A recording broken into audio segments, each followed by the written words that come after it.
Manusia diciptakan sebagai makhluk yang sangat istimewa. Setiap individu dibekali akal dan hati yang bisa bereaksi terhadap suatu peristiwa yang terjadi, akal yang berkaitan dengan logika dan cara berpikir, sedangkan hati berfungsi untuk menilai rasa dan seni. Dan dalam kesehariannya, karena manusia bersifat sosial, mau tidak mau, memaksa kita harus berinteraksi dengan manusia lain. Dan dalam proses bersosialisasi inilah terkadang kita memberikan opini atau perasaan yang keliru. Contohnya, ketika kita tidak menyukai sesuatu karena alasan yang tidak jelas, kalau kita ditanya, kenapa bisa tidak suka, kita hanya jawab, tidak suka saja, atau mungkin jawabannya, tidak tahu kenapa. Padahal, bukan kita tidak tahu alasannya, tapi karena alasan itu mungkin menurut kebanyakan orang bukan sesuatu yang salah, atau justru sesuatu yang positif. Nah, di video ini Kotak Angan akan membahas tentang beberapa alasan positif tapi bisa membuat seseorang tidak disukai, setelah yang satu ini.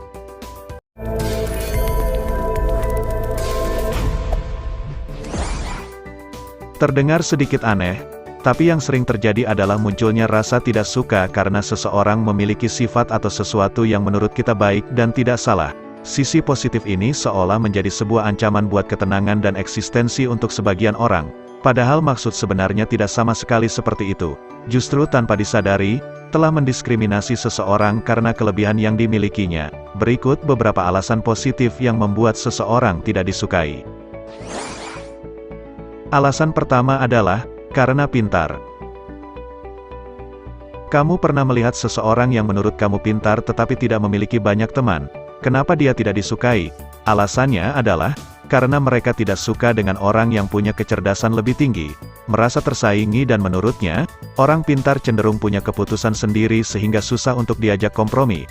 Padahal, belum tentu seseorang yang pintar ingin mempermalukan orang lain atau ingin melakukan semuanya sendirian. Persepsi seperti ini harus segera diperbaiki agar tidak menimbulkan kebencian.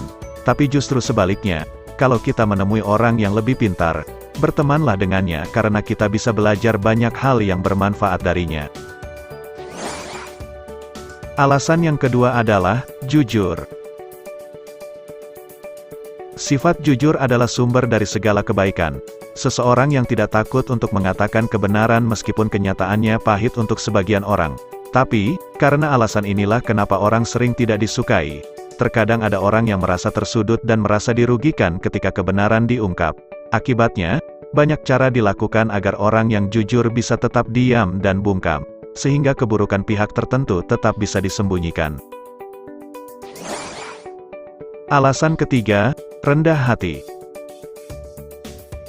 Selalu bersikap sopan dan tidak sombong walaupun mungkin memiliki banyak hal yang bisa dibanggakan, dan yang ada di pikiran kita saat itu, tidak mungkin ada orang yang tidak suka dengan seseorang yang rendah hati. Tapi, kenyataannya isi hati dan pikiran manusia tidak bisa ditebak. Seseorang yang rendah hati bisa tidak disukai karena mereka dianggap sedang berusaha menampilkan image yang baik untuk mencari perhatian, atau membuat sebuah pencitraan.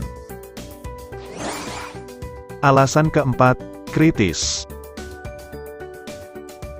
Karena seseorang yang kritis memiliki kesan terlalu banyak bertanya dan bisa menghambat jalannya sesuatu. Akibatnya, sering dianggap sebagai seorang pembangkang. Seseorang yang kritis berbeda dengan orang yang keras kepala. Kalau keras kepala, selalu kukuh dengan pendapatnya meskipun itu salah, tapi orang yang berpikiran kritis akan bersedia untuk mengikuti bila memang masuk akal. Bertanya adalah sesuatu yang biasa, apalagi kalau memang sesuatu itu belum sepenuhnya dimengerti. Kalau kita tidak bisa memberikan jawaban yang pas, mungkin ada hal yang salah dengan kita. Alasan terakhir, karena seseorang cantik atau tampan. Alasan yang kelima adalah alasan paling aneh dan lucu. Seseorang tidak disukai hanya karena memiliki tampang yang cantik atau tampan. Penyebabnya, merasa iri tanpa ada dasar yang jelas. Seseorang yang cantik atau tampan dituduh suka memanfaatkan tampangnya untuk memudahkan semua urusan, sehingga dianggap tidak pantas atas apa yang sudah dicapainya. Padahal, tidak semua berbuat demikian, dan masih banyak yang bisa bersikap profesional. Kita harus lebih hati-hati terhadap persepsi dan opini tentang seseorang, dan jangan mudah terprovokasi. Menilai seseorang lebih objektif tidak akan merubah dari arti yang sebenarnya. Semoga bermanfaat dan mudah-mudahan kita menjadi individu yang lebih baik lagi. Kotak Angan mohon pamit, ditunggu like dan komennya. Tonton juga video lain dari channel kami. Terima kasih.